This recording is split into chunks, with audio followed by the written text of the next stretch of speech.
Assalamualaikum warahmatullahi wabarakatuh. Perkenalkan, nama saya Wahyu Justusno, NIM 2018-261, kelas paralel semester 6. Saya akan mempresentasikan tentang jurnal penyelesaian masalah hak asasi manusia masa lalu dan rekonsiliasi nasional di Indonesia. Jurnal ini saya dapat dari jurnal UNES dan penulis Brian Pertiandi, Daud Nyoman Prikat Putrajaya, volume 13, nomor 2, Desember 2019. Prestasi ini saya buat untuk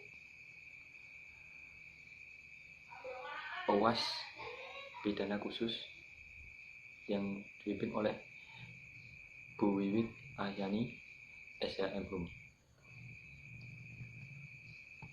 Pertama-tama, moto hidup: berdoa, berjuang, dan bersenang-senang.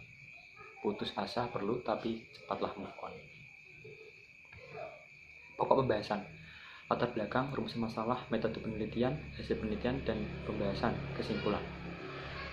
Latar belakang: pembukaan Undang-Undang Dasar 1945 ini mencakup tujuan negara, yaitu untuk melindungi seluruh bangsa Indonesia. Makna ini dapat diartikan bahwa negara kewajiban dalam membentuk legalisasi yang telak dan mengikuti bagi seluruh rakyat Indonesia. Dalam Undang-Undang Nomor 36 Tahun 1990 tentang hak asasi manusia, pelanggaran hak asasi manusia didefinisikan sebagai segala tindakan yang dilakukan oleh seseorang atau sekelompok melawan hukum, mengurangi, menghalangi, dan membatasi atau mencabut hak asasi seseorang, khawatir bahwa mereka tidak akan mendapatkan penyelesaian hukum yang adil berdasarkan mekanisme hukum yang berlaku. Dengan demikian, jika merujukan pada definisi prinsip HAM, sementara itu istilah pelanggaran HAM versi hukum nomor 2026 tahun 2000 tentang pengadilan HAM tidak berdefinisi pengertian istilah pelanggaran HAM berat. Namun undang-undang tersebut menyebutkan tentang kejahatan yang merupakan pelanggaran HAM berat, yakni kejahatan genosida yang sejahat terhadap manusia. Pasal 1 angka 2 Junto Pasal 7 beserta penyelesaian, dan Junto Pasal 9 beserta penyelesaiannya. Pelanggaran HAM berat pernah terjadi di Indonesia jauh sebelum kedua undang-undang di atas lahir. Misalnya kasus Tanjung Priok, kasus Timur Timur, kasus Ambon Purna, Wasior Wamera, kasus penghilangan orang secara paksa 1997 sampai 1908, dan kasus Trisakti 91-92.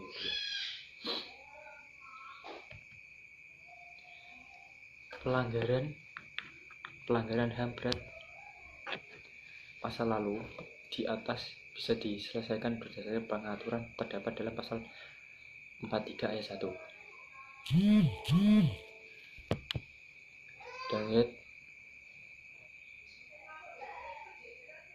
dan ayat 2 UU nomor 26 tahun 2000 yang menyatakan diperlukan dan diputuskan oleh pengadilan HAM Adcor. Pengadilan hak Adcor dibentuk melalui keputusan Presiden berdasarkan usul Dewan Perwakilan Rakyat terhadap suatu prinsip tertentu, materi kepada Mahkamah Konstitusi (MK) oleh Enrico Dotres. Hasilnya melalui keputusan MK. Mahkamah Konstitusi menyatakan bahwa penjelasan pasal 43 ayat 1 UU Pengadilan HAM kekuatan yang hukum mengikat kata dugaan dalam penjelasan pasal 43 ayat 2 UU Pengadilan HAM tidak boleh serta-merta menduga sendiri tanpa memperoleh hasil penyelidikan dan penyidikan dari pelaku UU Pengadilan HAM, tetapi dapat diusut disertai melalui pengadilan HAM. Dan namun pembentukan pengadilan HAM ad hoc ini dilakukan oleh DPR setelah mendapatkan hasil penyelidikan dan penyidikan dari Komnas HAM dan melakukan Kejaksaan Agung. Penyelidikan instrumen hukum 2000 setelah pemerintah Presiden B.J. Habibie membentuk UU nomor 39 tahun 1999 tentang HAM dan UU nomor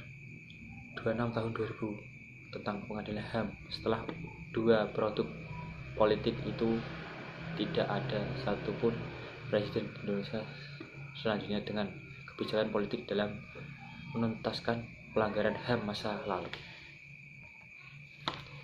Rumusan masalah bagian pengantar penyelesaian masalah HAM masa lalu dalam peraturan perundang-undangan di Indonesia.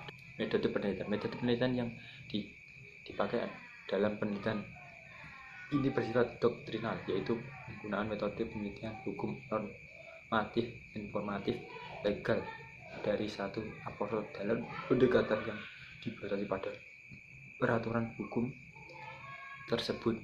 Ada data sekunder, yaitu data yang beroleh secara tidak langsung sumbernya atau objek penelitiannya berupa bahan hukum primer, sekunder, dan tersier.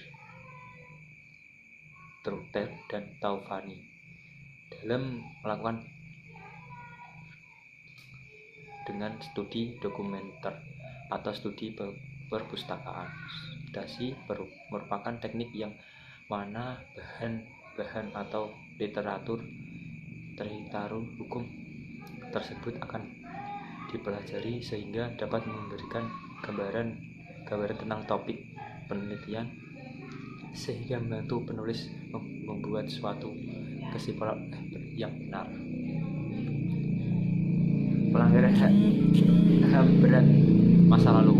Istilah pelanggaran HAM berat yang jadi bagian dari hukum positif Indonesia sejak diundangkan UU nomor 26 tahun 2000 menyebutkan kategori kejahatan yang merupakan pelanggaran HAM berat, yakni kejahatan genosida yang setiap perundangan yang dilakukan dengan maksud untuk menghancurkan atau memusnahkan seluruh atau sebagian kelompok bangsa, ras, kelompok etnis, kelompok agama dengan cara berikut: A. Membunuh anggota kelompok. B. Mengakibatkan penderitaan fisik dan mental yang berat terhadap anggota kelompok.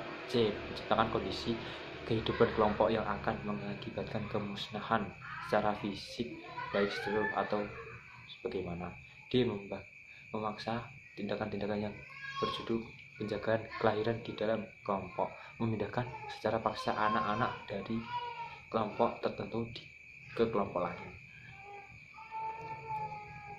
Sedangkan pengertian kejahatan terhadap kemanusiaan adalah salah satu perbuatan yang dilakukan sebagaimana berikut dari serangan, yaitu seluruh atau sistem yang diketahui bahwa serangan tersebut ditujukan secara langsung terhadap penduduk sipil merupakan pembunuhan. B. Pemusnahan. C. Perbudakan. D. Pengusiran atau pemindaan penduduk secara paksa. E. Perampasan pemerintah atau perampasan kebebasan fisik lain secara kewenangan melanggar asasi ketentuan pokok hukum internasional. E. Penyiksaan. G. Pemerkosaan, perbudakan seksual, pelacur, paksa, pemaksaan kehamilan, pemandulan atau sterilisasi secara paksa atau bentuk kekerasan seksual yang lain. H. Mengajikan terhadap suatu kelompok tertentu, kelompok yang didasari di permasalahan HAM, politik, ras, kebangsaan, etnis, budaya, agama, jenis lainnya, atau alasan lain yang telah diakui secara universal sebagai hal yang dilanggar menurut hukum internasional. I. Menghilangkan orang secara paksa. Dan C. Kejahatan apartheid. Kesimpulan, dalam pelanggaran HAM berat masa lalu seharusnya diselesaikan dikarenakan pelanggaran HAM berat ini masih dipotensi terjadi karena ada beberapa faktor, diantaranya regulasi yang masih terhitung kurang, peran pemerintah penegakan hukum dan masyarakat yang sangat kurang memperangi hal ini. Adapun faktor-faktor pelanggaran HAM berat yang belum diselesaikan sampai sekarang. Oleh karena itu kasus ini membutuhkan regulasi dalam penyelesaian dan memberikan keadilan yang sangat baik. Terima kasih. Sekian persen saya. Kalau ada tutur kata yang salah atau yang kurang, saya mohon maaf karena masih belajar.